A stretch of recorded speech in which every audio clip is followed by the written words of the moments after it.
प्रभु जी, अ, आलस के बारे में बता दीजिए थोड़ा। आलस। जो मतलब हम आलसी आलसी रहते हैं, तो इसके लिए कुछ बता दीजिए प्रभु तो ये तो बड़ा अद्भुत है, आलस। जी। तो थोड़ी थोड़ी मात्रा में सबको रहता है ना। तो ये कैसा है पता है कि जब वैराग्य होता है, दो प्रकार के आलस। एक तो जो अध्यात्म के रास्ते चलता है और फिर भी आलस है, और दूसरा जो है वैराग्य वाला। दोनों दिखता एक ही जैसा है। आलस यानी क्या? कुछ कार्य ना करने का, है ना, बैठे रहने का। तो जी प्रभु जी।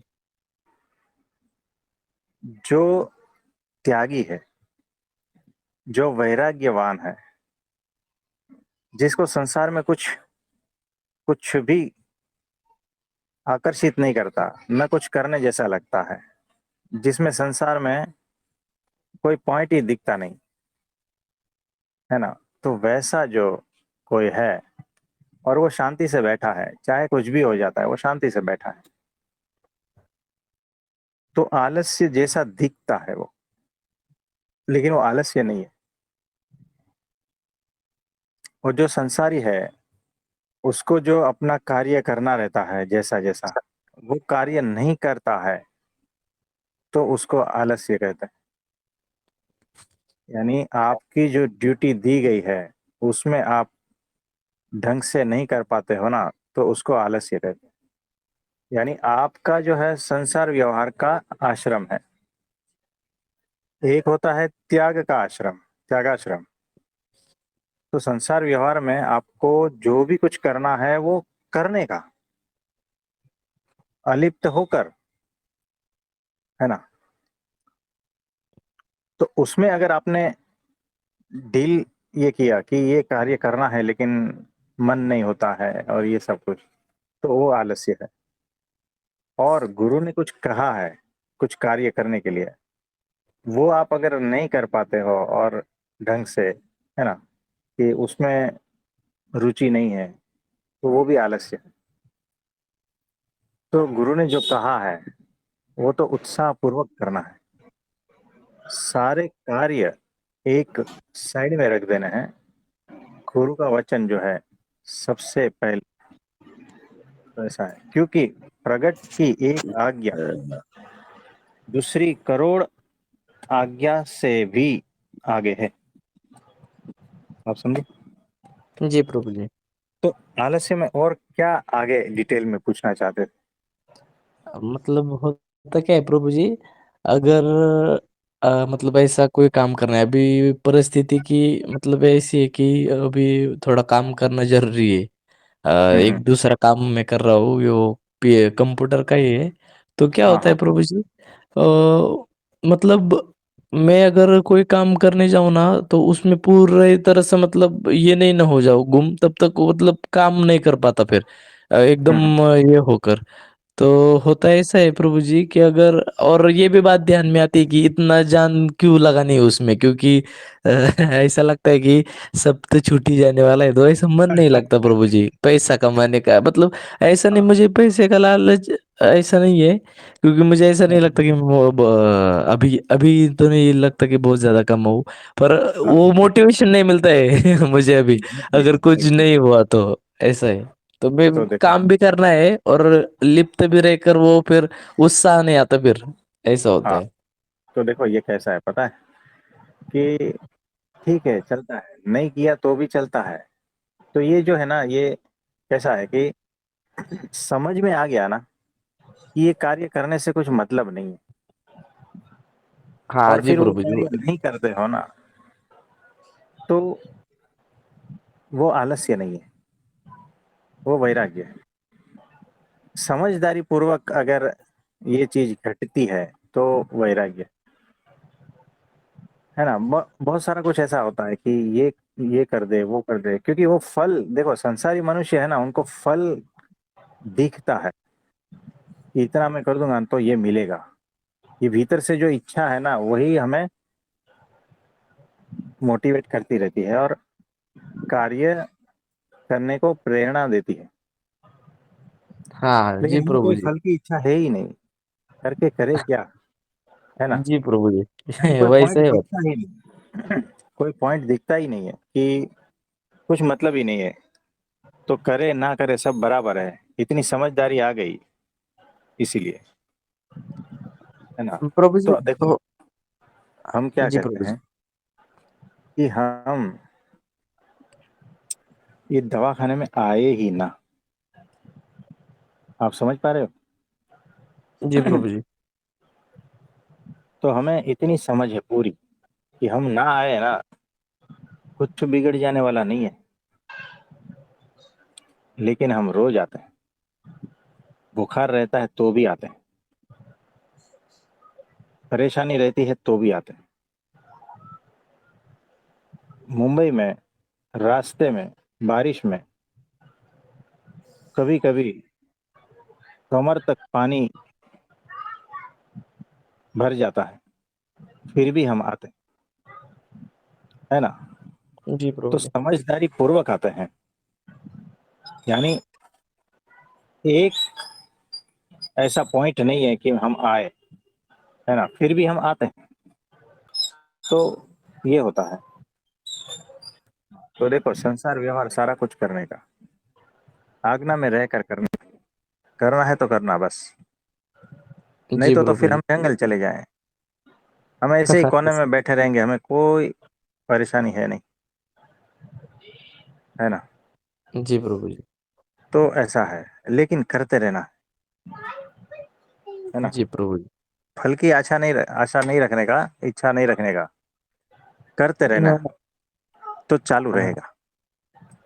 होता क्या है प्रभु जी, जैसे कि आपने बताया ना, तो मुझे पता है कि मैं इतना काम करके मुझे क्या मिलेगा। वो अगर मुझे ऐसा लगता है कि बहुत भी ज्यादा पैसा मिलेगा, तो भी ये सत्संग सुन सुन कर मतलब ये अंदर से ये भी मतलब मालूम होगा है कि वो गहराई से कि क्या मतलब मिलेगा तो पैसा ही मिलेगा। पर ऐसा लगता है कि मतलब जो फोकस लगता है ना उस काम के लिए, वो अगर मैं देता हूँ ना, तो फिर हम्म, क्या होगा प्रभु जी कि जो मेन चीज है ना वो छूट जाएगी, वो नहीं छूटनी चाहिए। और मुझे पता है कि अगर मेन फोकस इसलिए भी नहीं दे पाता हूँ कि मुझे ये पता है कि अगर इसमें मैंने पूरी ताकत झोंक दी तो काम तो हो जाएगा प्रभु जी, पर जो असल चीज है उससे मैं दूर हो जाऊंगा। और उसका वो जो फल मिलेगा भी, उस फल का कोई मतलब है नहीं, क्योंकि वो तो मिटने वाला फल है। मतलब देखो ये पता चल जाता है, तो फिर काम भी करना है और ये भी इसके लिए। देखो कैसा है कि आपने दोनों को चीजों को अलग अलग कर दिया है, इसीलिए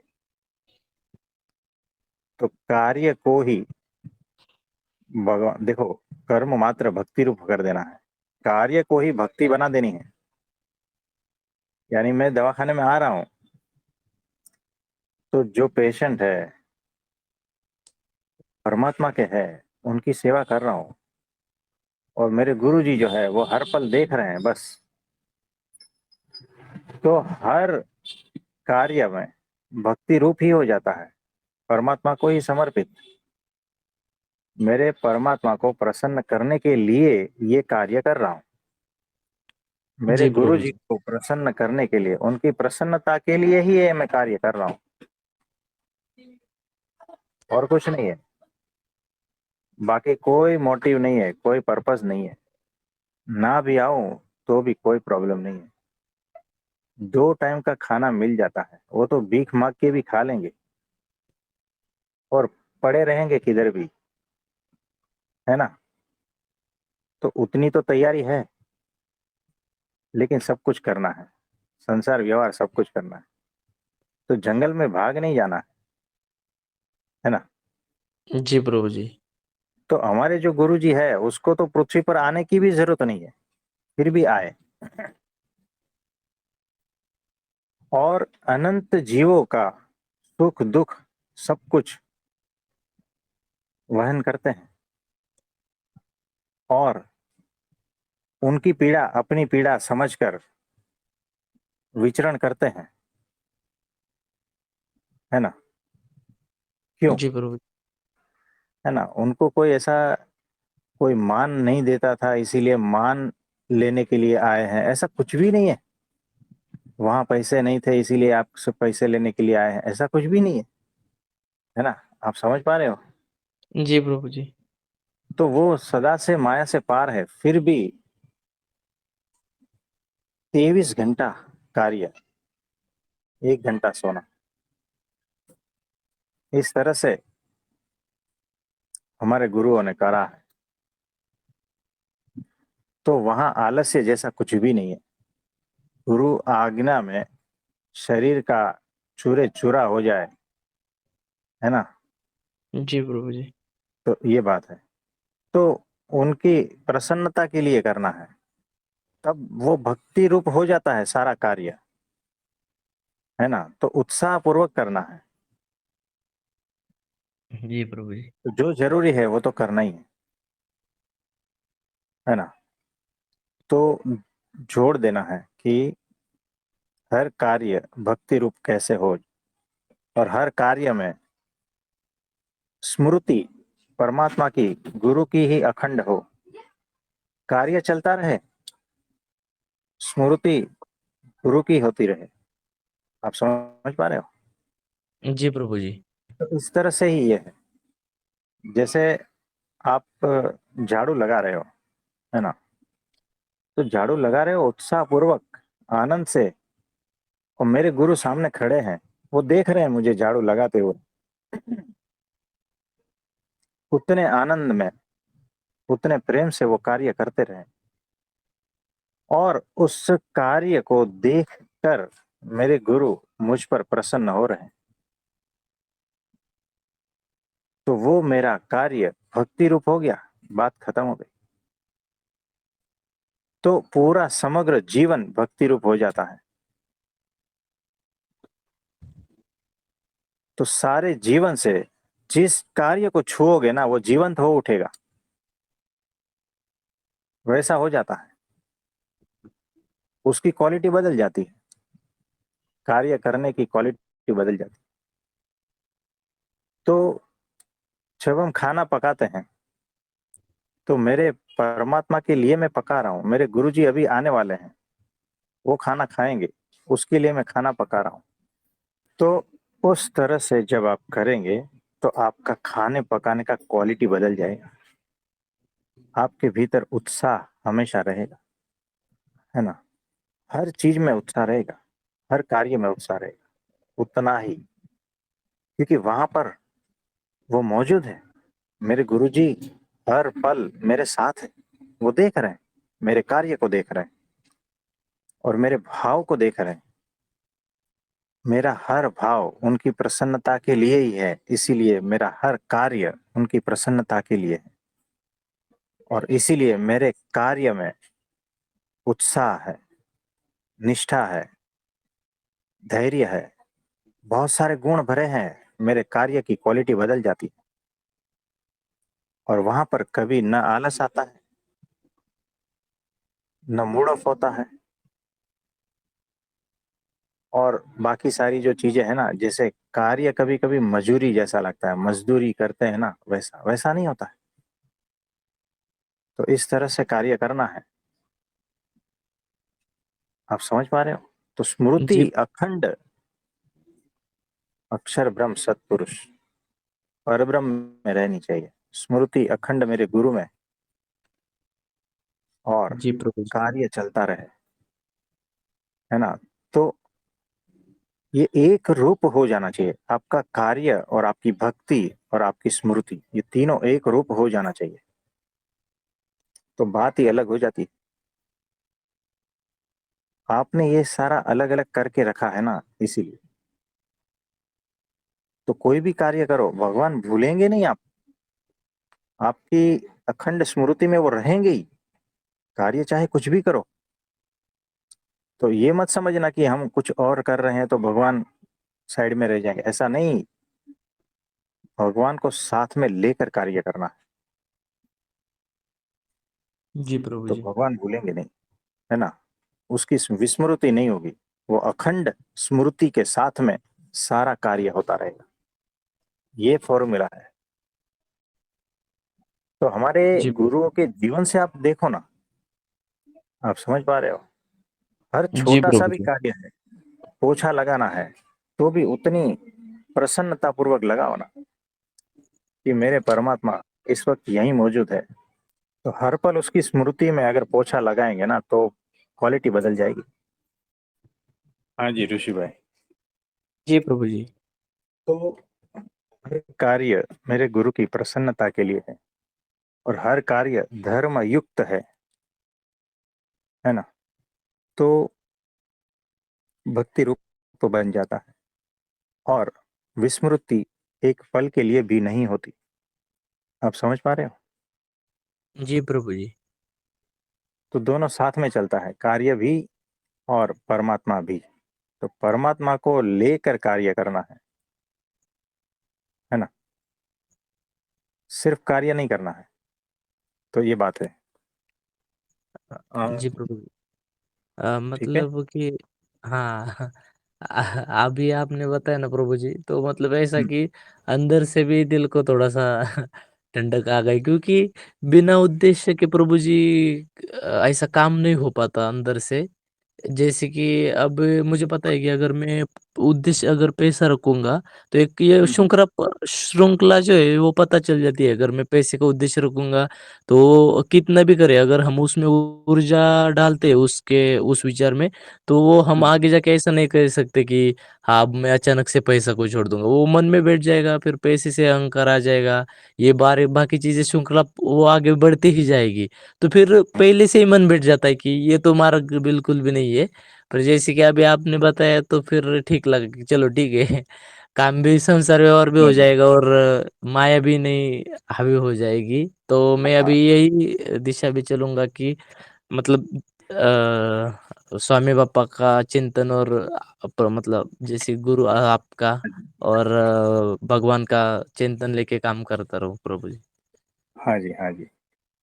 तो एक ही सूत्र याद रखना है, प्रसन्नता का विचार। किसकी प्रसन्नता का?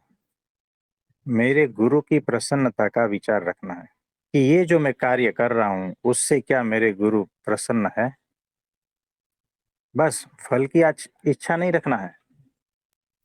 फल जैसा भी मिले, वो देने वाला मैं नहीं हूं, वो देगा।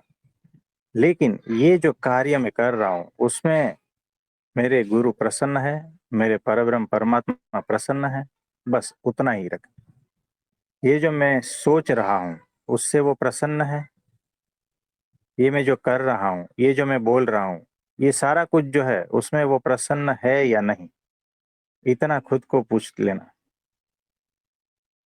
वो हर पल आपके साथ ही है, तो सारा कुछ बदल जाएगा। फिर टेंशन, फ्रस्ट्रेशन, डिप्रेशन, ये सारा कुछ आएगा ही नहीं जीवन में। सदा आनंद में रहो। तो ऐसा है।